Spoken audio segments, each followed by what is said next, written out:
جھٹلانے والوں کی اطاعت نہ کریں، جو اللہ کے منکر ہیں نا ان کو فالو مت کرو۔ آج ہم کس کو فالو کرتے ہیں؟ غیروں کو، انگریزوں کو، غیر مسلموں کو، ہر چیز میں ان کا حوالہ دیں گے۔ تو اللہ کہتے ہیں وہ تو قیامت کے منکر ہیں، قیامت کا انکار کرتے ہیں، آخرت پر یقین نہیں رکھتے، تو ان کی جو ترجیحات ہیں اور تمہاری ترجیحات، وہ تو فرق ہوگا نا اس میں۔ دیکھو کل میں ایک جگہ بیٹھا ہوا تھا، ہمارے ایک دوست ہیں، اللہ ان کی عمر میں برکت دے، وہ کسی کمپنی کو ورکشاپ کروا رہے ہیں، ٹائم لینڈر والوں کا نام سنا ہوگا نا، سلیمان احمد صاحب، وہ کسی کمپنی کو ورکشاپ کروا رہے تھے، تو وہ انہوں نے بتائی ایک بات کہ مجھے بتائی کارگزاری میں کہ کمپنیوں کا جو بنیادی مقصد ہے نا، وہ سب میں ایک ویژن لکھا ہوتا ہے کہ پروفٹ کمانا۔ کمپنی کا مقصد کیا ہے؟ پروفٹ کمانا۔ جو کمپنی پروفٹ نہیں کمائے گی اس کو باقی رکھتے ہیں؟ بولو نا بھائی، نہیں۔ اور جو مسلمان ہوگا نا اس کا پتہ ہے کیا مقصد ہوگا؟ وہ جب کمپنی بنائے گا تو اس کا مقصد پروفٹ نہیں ہوگا، اس کا مقصد آخرت ہوگا۔ پروفٹ وہ اس لیے کمائے گا تاکہ اس پروفٹ کو کسی بڑے مقصد میں لگایا جا سکے جو آخرت میں کام آئے۔ اس کو میں آسان زبان میں سمجھاتا ہوں۔ کافر بھی پیسہ کماتا ہے، ہم بھی کماتے ہیں، کیا خیال ہے؟ پیسہ تو دونوں کماتے ہیں بھائی، ہندو بھی کمائے گا، سکھ بھی کمائے گا، ہم بھی کمائیں گے۔ ہندو کماتا ہے پیٹ بھرنے کے لیے، مزے اڑانے کے لیے۔ ہم کیوں کماتے ہیں؟ اس لیے کماتے ہیں کہ اللہ تعالیٰ کو اوپر والا ہاتھ نیچے والے ہاتھ سے، بولو نا، پسند ہے۔ مانگنے والا اللہ کو پسند نہیں ہے، خرچ کرنے والا پسند ہے۔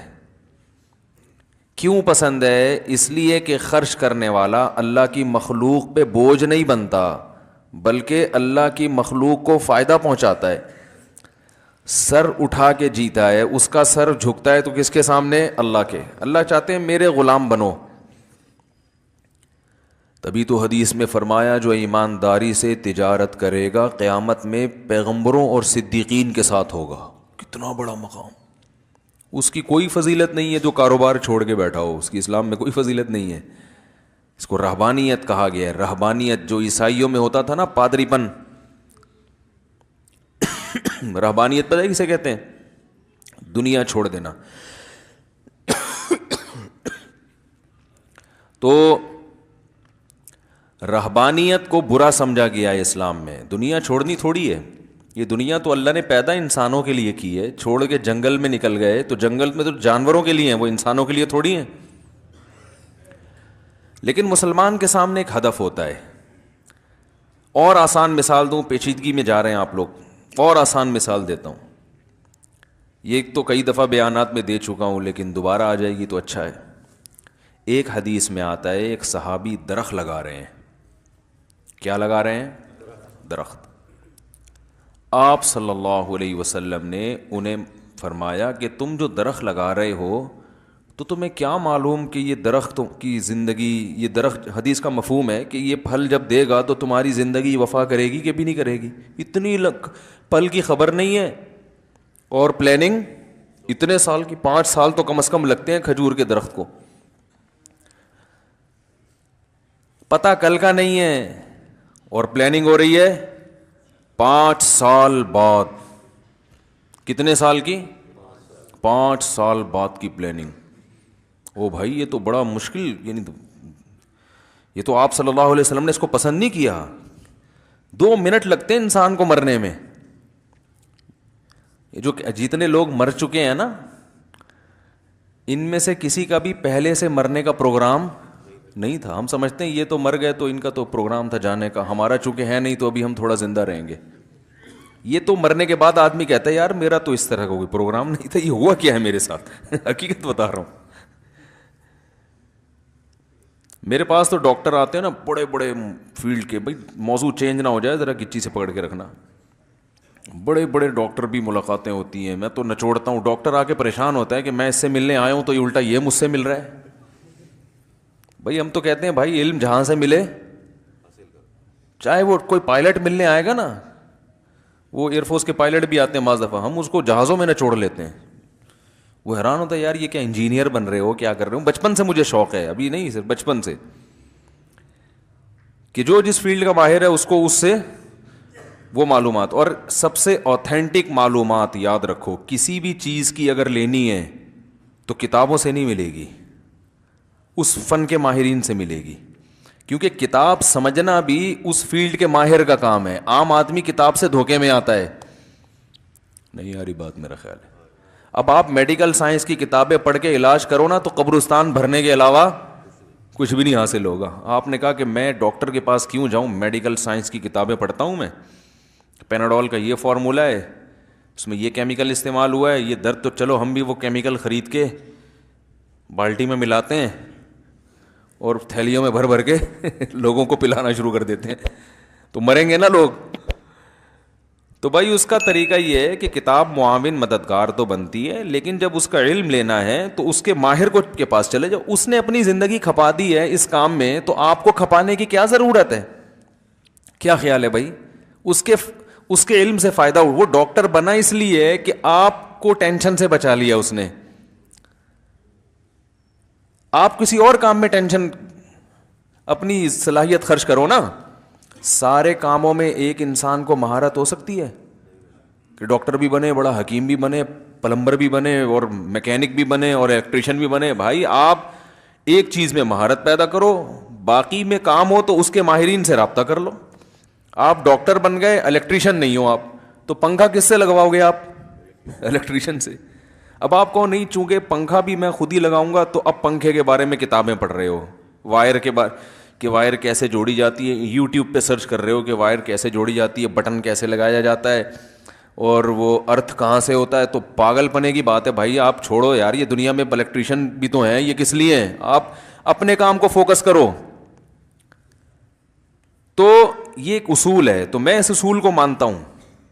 تو میں کہتا ہوں میں میڈیکل سائنس کی کتابیں پڑھ کے معلومات لوں، اس میں ٹھوکریں کھاؤں گا، 20 سال تک لوگوں کو غلط گائیڈ کروں گا. بہتر نہیں ہے کوئی کسی فیلڈ کا ماہر ہے اس سے اس بارے میں معلومات لے لی جائے، لیکن کوشش یہ ہو کہ وہ اس فیلڈ کا ماسٹر ہو.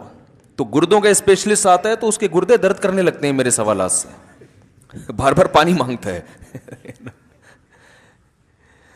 کہ اتنا کڈنی کے بارے میں اس سے پوچھتا ہوں. بچپن سے میری عادت ہے یہ. تو کیا کہہ رہا تھا میں؟ درخت تو تھی وہ، یہ ڈاکٹر سے بات، کیا بات ہوئی تھی میری؟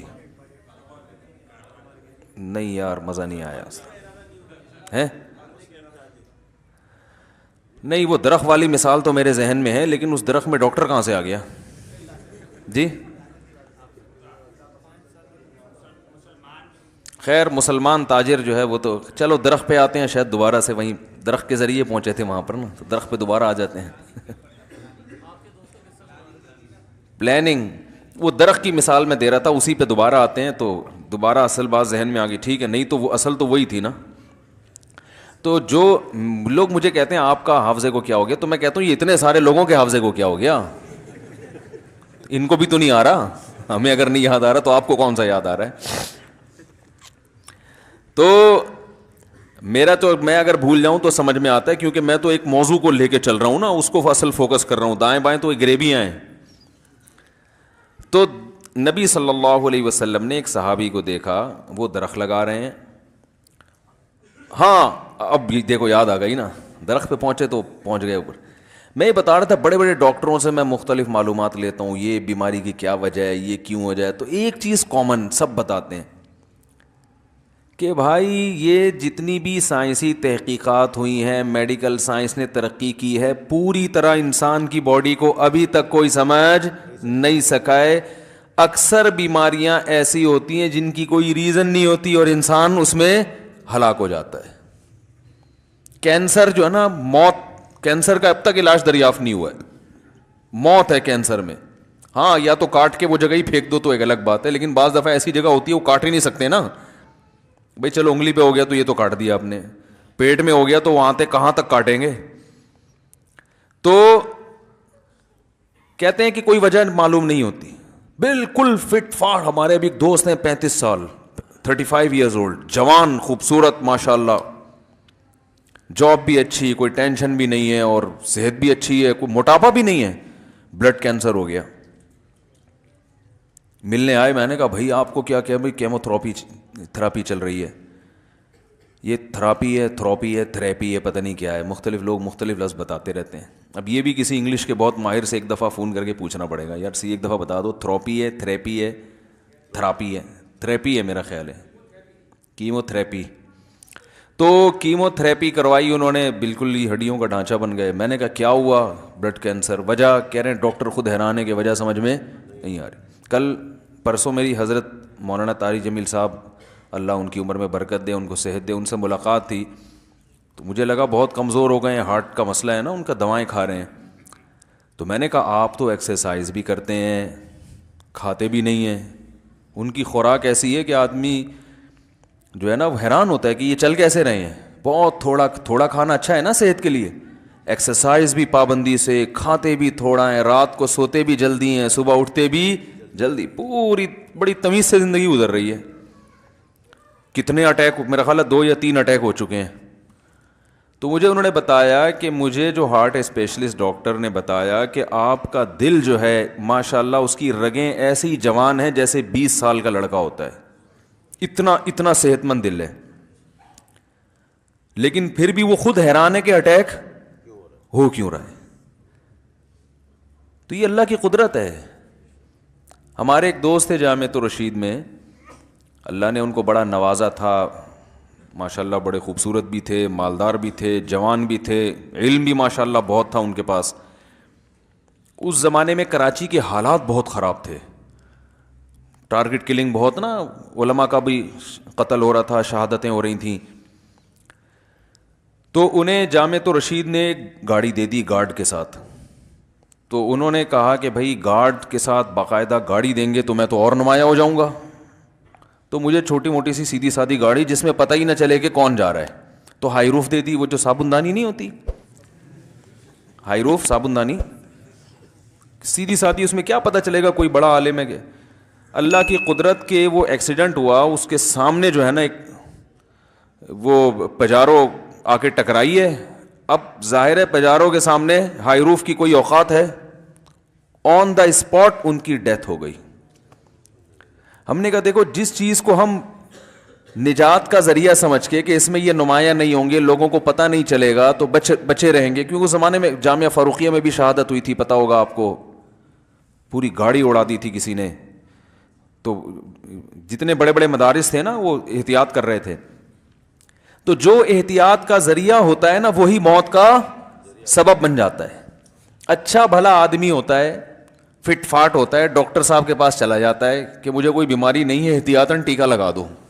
ٹھیک ہے نا, ایسا بھی ہوتا ہے نا کہ تاکہ مزید نہ ہو, وہی ٹیکا اس کی موت کا ذریعہ بن جاتا ہے. ری ایکشن کا کیا مطلب ہے؟ یہ دوا ری ایکٹ کر گئی ہے. وہ ری ایکٹ کا مطلب یہی ہوتا ہے کہ اللہ کہتا ہے یہ جب میں چاہوں گا تو ایکٹ ہوگا, ورنہ تیری موت تجھے کھینچ کے ڈاکٹر کے پاس لے کر آئے گی. اس میں ڈاکٹر کا بھی قصور نہیں ہوتا, بس اللہ نے لکھ دیا کہ مرے گا بھائی تو کسی بھی طرح سے مار دوں گا میں جب ٹائم آئے گا. تو ہمیں پھر بھی احتیاط کرنی چاہیے, صحت کی حفاظت کرنا یہ فرض ہے, ضروری ہے. علماء نے تو یہاں تک لکھا ہے کہ جب آپ کا پیٹ بھر گیا اور آپ کو پتہ ہے کہ اب یہ مزید لقمہ کوئی فائدہ نہیں پہنچائے گا, اس سے بدہضمی کے سوا کچھ بھی حاصل نہیں ہوگا, تو بعض علماء نے یہ لکھا ہے کہ یہ لقمہ حرام ہے کھانا, کیونکہ یہ خودکشی کے زمرے میں آ رہا ہے. کیوں کھا رہے ہو؟ کھا تو لیا, پھر بھی کھا رہے ہو. تو 1 منٹ کا انسان کا پتہ نہیں ہے, اور صحابی رسول درخت لگا رہے ہیں. تو اس لیے نبی نے کیا فرمایا کہ تمہیں زندگی کا کیا پتہ ہے کہ یہ جب تک پھل دے گا تو درخت وفا کرے گا کہ نہیں کرے گا؟ زندگی وفا کرے گی نہیں. تو اس حدیث سے کیا پتہ چلتا ہے؟ درخت لگانے سے منع کیا جا رہا ہے نا. کیا ہو گیا بھائی, بولو نا ہاں. اس سے تو یہ پتہ چل رہا ہے نا کہ اسلام میں درخت لگانا اچھا کام نہیں ہے. کیا 5 سال ابے چھوڑو, جو صبح کی روٹی ہے تو شام کو اللہ کھلا دے گا, شام کو ہے تو صبح بھی کھلا دے گا جس نے شام کو چھوڑو. اتنی لمبی سوچنے کی ضرورت نہیں ہے, ڈپریشن میں ٹینشن میں جاؤ گے کچھ بھی حاصل نہیں ہوگا. لیکن کم علم خطرہ ایمان, جیسے ہوتا ہے نا نیم حکیم خطرہ جان، تو نیم مفتی خطرہ ایمان. جو لوگ آدھی حدیثیں پڑھ کے فتوے دیتے ہیں نا، وہ اسی طرح امت کو گمراہ کرتے ہیں. قرآن و حدیث کا علم مکمل ہونا چاہیے. تو جن لوگوں نے اس قسم کی حدیثیں پڑھی ہوئی ہیں وہ دنیا سے دور، کہ کیا درخت لگانا، کیا یہ کر رہے ہیں، پیسے انویسٹ کیے ہوئے ہیں، وہاں کاروبار کر رہا ہے، ادھر طارق روڈ پہ 6 دکانیں اور تھی، 4 اور خرید رہا ہے، کیا یہ دنیا. اللہ کے نبی نے تو درخت لگانے میں کہا کہ لمبی لمبی امیدیں، اور یہ دکانیں خریدنے، اور جناب ماشاءاللہ ان کے لائف اسٹائل دیکھو. تو یہ وہ لوگ ہوں گے جو آدھی حدیث پڑھتے ہیں اور آدھی حدیثیں نہیں پڑھی. تو دوسری حدیث میں آتا ہے کہ آپ صلی اللہ علیہ وسلم نے ارشاد فرمایا، یہ صحیح حدیث صحیح مسلم کی، کہ جس نے درخت لگایا جب تک چرند پرند بھی اس درخت سے کھاتے رہیں گے، اس کو قبر میں ثواب ملتا رہے گا. کیا انداز ہے تبلیغ کا، دیکھو یار، مسلمان کا قبلہ ہی چینج کر دیا. بھائی درخت ہم بھی لگائیں گے، کافر بھی لگائے گا. کافر کا ویژن درخت لگانے سے کچھ اور ہے، ہمارا کچھ اور. کافر اس دنیا پہ یقین کرتا ہے، وہ آخرت پہ یقین نہیں کرتا. وہ کہتا ہے درخت لگاؤں گا، پھل دے گا، پھر درخت جب تک بڑا نہیں ہو جائے اس کو یہ ڈر ہے کوئی مار کے نہ چلا جائے، مر نہ جاؤں، ٹرک کے نیچے نہ آ جاؤں، کوئی بیماری تو نہیں ہو گئی، یہ تو نہیں، ڈپریشن میں جائے گا نا. پھر درخت جب لگ گیا پھل نہیں دے رہا، یار یہ کوئی دم کرو، کوئی تعویذ ڈالو، کوئی بکرے ذبح کرو. یہی ہوتا ہے نا بکروں کے، وہ منتیں چڑھاؤ، پھر پیر صاحب کے پاس جاؤ، پھر مزار پہ جاؤ، پھر بھائی یہ کیا ہو گیا، ہائی یہ کیا ہو گیا، یہ ہو کیوں نہیں رہا، یہ وہ تو پھر درخت سے پہلے مرے نا خودکشی یا ٹینشن سے مر جائے گا وہ. مسلمان کیا کہتا ہے، بھائی درخت لگانا ہے، پھل دے گا، خود بھی کھائیں گے، بچوں کو بھی کھلائیں گے، کاروبار بھی کریں گے. اور مر گئے، اگر لگانے سے پہلے مر گئے یا بڑا ہونے سے، درخت کے مکمل ہونے سے پہلے مر گئے، تو نیت کا ثواب، بولو نا بھائی، ملتا رہے. اور لگ گیا تو سبحان اللہ. مر بھی گئے تو کوئی بات نہیں، ہم پھل نہیں کھائیں گے، آگے نسلیں تو کھائیں گی نا. آخرت میں ذخیرہ ہو رہا ہے بھائی، چڑیا کو کھلانے میں ثواب مل رہا ہے، تو انسان کھائیں گے اور اس کے سائے کے نیچے رہیں گے، تو اور کیا چاہیے. اپنے بھی مزے اور مخلوق کو فائدہ پہنچانے کے بھی مزے. تو آخرت کے لیے اللہ نے مزے اڑانے پر پابندی نہیں لگائی ہے، لیکن وہ مزے جس کی اللہ نے اجازت دی ہے تاکہ آخرت خراب نہ ہو. مسلمان آخرت پہلے رکھتا ہے، دنیا بعد میں. بھائی بہت سے مزے اللہ نے ایسے رکھے ہیں کہ اس سے آخرت خراب نہیں ہوتی بلکہ آخرت میں فائدہ ہوتا ہے. تو وہ مزے تو اڑانے چاہیے نا جس سے نہ اللہ ناراض ہو رہا ہے بلکہ اللہ خوش ہو رہا ہے. یا ایھا الذین آمنوا کلوا من الطیبات، اے ایمان والو پاکیزہ چیزیں کھاؤ، اس سے فائدہ اٹھاؤ، یہ تو اللہ نے تمہارے لیے پیدا کی ہیں. تو ویژن میں فرق ہے. جو کمپنیاں ہیں نا ان کے ویژن کیا ہوتے ہیں، پیسہ کمانا. لیکن مسلمان کا تاجر کا ویژن کیا ہوگا، بھائی پیسہ کمانا تاکہ اس سے کوئی بڑا مقصد حاصل کیا جا سکے. پیسہ برائے پیسہ مقصد نہیں ہے، پیسہ کما کے کوئی بڑا مقصد حاصل ہو، وہ بڑا